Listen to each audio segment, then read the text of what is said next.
आगामी काळात होऊ घातलेल्या वेगवेगळ्या स्तरांवरच्या निवडणुका डोळ्यासमोर ठेवून वेगवेगळ्या राजकीय आघाड्या युतीचे संकेत दिले जातात। त्यात सत्तांतरापासून बदललेल्या राजकीय समीकरणांमुळे यंदाच्या निवडणुका महत्त्वाच्या ठरणार आहेत। त्यात जातीय आरक्षणाचा मुद्दाही सध्या चांगलाच गाजतोय। राजकीय पक्षांनी मोर्चा बांधणीला सुरुवात केली आहे। अनेक नेते सभा घेत आहेत, लोकांमध्ये जात आहेत। या सगळ्यात वंचित बहुजन आघाडीचे अध्यक्ष प्रकाश आंबेडकरही मैदानात उतरलेत। अकोला धुळ्यात त्यांनी नुकत्याच जंगी सभा घेतल्या, ज्याला तुफान गर्दीही पाहायला मिळाली। प्रकाश आंबेडकरांच्या सभांना वाढणारी गर्दी, त्यांची एकंदर भूमिका 2024ला समीकरण बदलणारी ठरेल का असा प्रश्न उपस्थित होतोय। कारण प्रकाश आंबेडकर हे इंडिया आघाडीत जाणार असल्याची चर्चा खूप दिवसांपासून रंगतेय, पण त्याबाबतच्या हालचाली अद्याप पाहायला मिळत नाहीयेत। जर प्रकाश आंबेडकर इंडिया आघाडी सोबत नाही गेले तर निवडणुका स्वतंत्र लढवणार का, आणि असं झालंच तर त्याचा धोका कुणाला?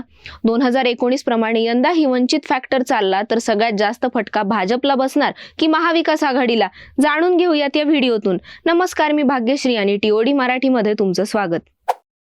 महाराष्ट्रात आंबेडकरी चळवळीची आणि मतांची ताकद जवळजवळ सगळ्याच भागात पसरलेली आहे। या गोष्टीची जाणीव राज्यातल्या प्रस्थापित पक्षांनाही आहे। त्यामुळे वेळोवेळी आंबेडकरी चळवळीतल्या नेत्यांना आपल्या सोबत घेण्याचा प्रयत्नही राजकीय पक्षांनी केला। प्रकाश आंबेडकरांच्या वंचित बहुजन आघाडीचं कुणावर अवलंबून न राहता स्वतःच्या पायावर उभं राहण्याचं राजकारण आहे। त्यामुळेच गेल्या काही दशकांपासून त्यांनी कधी हात मिळवणी करून तर कधी स्वतंत्रपणे लढून आपलं अस्तित्व टिकवून ठेवलंय। आता 2024 सालच्या विधानसभा व लोकसभेच्या निवडणुका डोळ्यासमोर ठेवून सगळ्याच राजकीय पक्षांनी कंबर कसली आहे। पण या सगळ्यात प्रकाश आंबेडकर या नावाची पुन्हा पुन्हा चर्चा रंगतीये। कारण आहे प्रकाश आंबेडकरांच्या वंचित बहुजन आघाडीची भाजप विरोधी इंडिया आघाडीत जाण्याची शक्यता। प्रकाश आंबेडकरांची शिवसेना उद्धव ठाकरे गटासोबत आधीच युती झालेली आहे, पण ते आता इंडिया आघाडी सोबत आणि महाविकास आघाडी सोबत जाणार का अशी चर्चा गेल्या काही दिवसांपासून रंगतीये। सध्या प्रकाश आंबेडकर मैदानात उतरलेत। वेगवेगळ्या शहरात ते सभा घेतात, बैठकांचं सत्र सुरू आहे आणि विशेष म्हणजे त्यांच्या सभांना मिळणारा प्रतिसाद, होणारी गर्दी ही तुफान आहे। त्यामुळे यंदाच्या निवडणुकातही वंचित फॅक्टर चालला तर कोणाला फटका बसेल असा सवालही उपस्थित होतोय। काही काळ मागे गेलं तर 2019 सालच्या लोकसभा निवडणुकीवेळी वंचित बहुजन आघाडीनं दोन्ही काँग्रेससोबत युती करावी म्हणून खूप प्रयत्न झाले, पण त्यात यश मात्र आलं नाही। काँग्रेस आघाडीनं वंचित बहुजन आघाडीला 8 जागांची ऑफर दिली होती, पण अखेर वंचितनं स्वतंत्र निवडणुका लढवल्या। मात्र तरीही लोकांनी वंचित बहुजन आघाडीच्या उमेदवारांना भरभरून मतदान केलं। सुमारे 42 लाख मतं वंचितच्या उमेदवारांना मिळाली। वंचितचा एकही खासदार विजयी होऊ शकला नसला तरी काँग्रेसच्या जवळपास 10 ते 15 उमेदवारांना जबर फटका बसला। वंचितच्या 10 ते 15 उमेदवारांना 50,000हून अधिक मतदान झालं। सोलापूर, अकोला, सांगली, नांदेड यासारख्या जागांवर 2 लाखांपेक्षा अधिक मतं मिळाली। उस्मानाबाद, बुलढाणा, हिंगोली, नांदेड, गडचिरोली या मतदारसंघातही वंचित बहुजन आघाडीची कामगिरी चांगली होती। अकोला मतदारसंघामध्ये प्रकाश आंबेडकर यांना दुसऱ्या क्रमांकाची मतं मिळाली। त्याचा काँग्रेसला चांगलाच फटका बसला। लोकसभा निवडणुकीत वंचितमुळे झालेल्या मतविभागणीचा फायदा हा भाजप सेनेच्या युतीला मात्र झाला होता। त्यानंतर ऑक्टोबर 2019 मध्ये झालेल्या महाराष्ट्र विधानसभेच्या निवडणुकीतही वंचित बहुजन आघाडीनं कुणाशीही युती न करता स्वतंत्र निवडणुका लढल्या। या निवडणुकीत वंचितला 27 लाखांच्या आसपास मतं मिळाली, पण याही वेळी वंचितच्या पदरात म्हणावं तसं यश आलं नाही। 10 ते 15 वंचित बहुजन आघाडीचे आमदार निवडून येण्याची अपेक्षा होती, मात्र तसं काही झालं नाही। या सगळ्याचा फायदा यावेळीही भाजपलाच मिळाला। लोकसभा निवडणुकीतही तत्कालीन शिवसेना भाजप युतीच्या उमेदवारांना जबर फायदा मिळाला आणि वंचितसह काँग्रेस राष्ट्रवादी आघाडीचं मात्र प्रचंड नुकसान झालं। 30 तरा विधानसभा निवडणुकीच्या वेळीही दिसून आली। आता आजच्या घडीला प्रकाश आंबेडकर हे काही दिवसांपासून महाराष्ट्रातल्या इतर पक्षांच्या नेत्यांची भेट घेतात। उद्धव ठाकरेंसोबत गठबंधन केल्यानंतर काही दिवसांपूर्वी त्यांनी शरद पवारांशीही कॉफी पे चर्चा केली।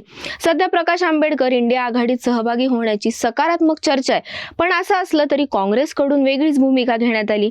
प्रकाश आंबेडकर अकोला लोकसभा मतदारसंघातून निवडणूक लढवतात, पण आगामी लोकसभा निवडणुकीत अकोला मतदारसंघातून काँग्रेसचाच उमेदवार निवडून येईल असं मोठं वक्तव्य काँग्रेसचे प्रदेशाध्यक्ष नाना पटोले यांनी केलं। वंचित बहुजन आघाडी आणि शिवसेना उद्धव ठाकरे गटाची युती आहे। पुढे याबाबत काही चर्चा झाली नसली तरी ही मोडल्याची वाच्यताही कुठे झाली नाही। शरद पवारांच्या विश्वासार्हतेवर आंबेडकरांनी काही दिवसांपूर्वी सवाल उपस्थित केले होते, मात्र प्रकाश आंबेडकर काहीही झालं तरी भाजप सोबत जाणार नसल्याचं वारंवार स्पष्ट करतात।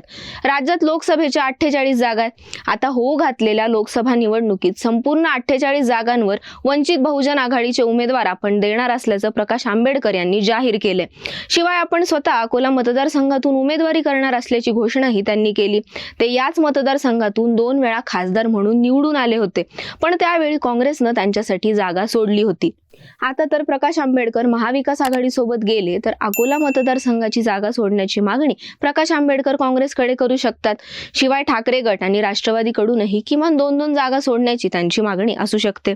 आता जर महाविकास आघाडीला आणि वंचित बहुजन आघाडीला खरोखरच भाजपला पराभूत करायचं असेल तर जे भाजप विरोधी पक्ष आहेत त्यांना संघटितपणे राहून लढावं लागेल, तरच त्यांचा निभाव लागू शकतो. त्यामुळे वंचितनं फक्त ठाकरे गटासोबत युती न करता महाविकास आघाडीचा घटक बनण्याचीही आवश्यकता आहे. गेल्या वेळी अनेक दिग्गज नेत्यांचा वंचित बहुजन आघाडीच्या उमेदवारांमुळे पराभव झाला होता. काँग्रेसलाच याचा फटका बसून भाजपला त्याचा चांगला फायदा झाला होता. त्यामुळे वंचित बहुजन आघाडी आगामी निवडणुकांमध्ये गेम चेंजर ठरू शकते. त्यामुळे प्रकाश आंबेडकरांची भूमिका या निवडणुकांमध्ये आता महत्त्वाची ठरणार आहे. वंचित बहुजन आघाडीनं स्वतंत्रपणे निवडणुका लढवाव्या की इंडिया आघाडीसोबत जावं, याबद्दल तुम्हाला काय वाटतं कमेंट करून सांगा. आणि अशाच व्हिडिओसाठी टाइम्स ऑफ डेमोक्रेसीच्या यूट्यूब चॅनलला सबस्क्राईब करायला विसरू नका. राजकारणाचं अचूक विश्लेषण आणि ताज्या घडामोडींचे विश्वसनीय व्यासपीठ टाइम्स ऑफ डेमोक्रेसी TOD मराठीच्या सर्व डिजिटल प्लॅटफॉर्म्सना लाईक, शेअर आणि सबस्क्राईब करा. तसंच नोटिफिकेशन्स मिळवण्यासाठी बेल आयकॉन प्रेस करायला विसरू नका.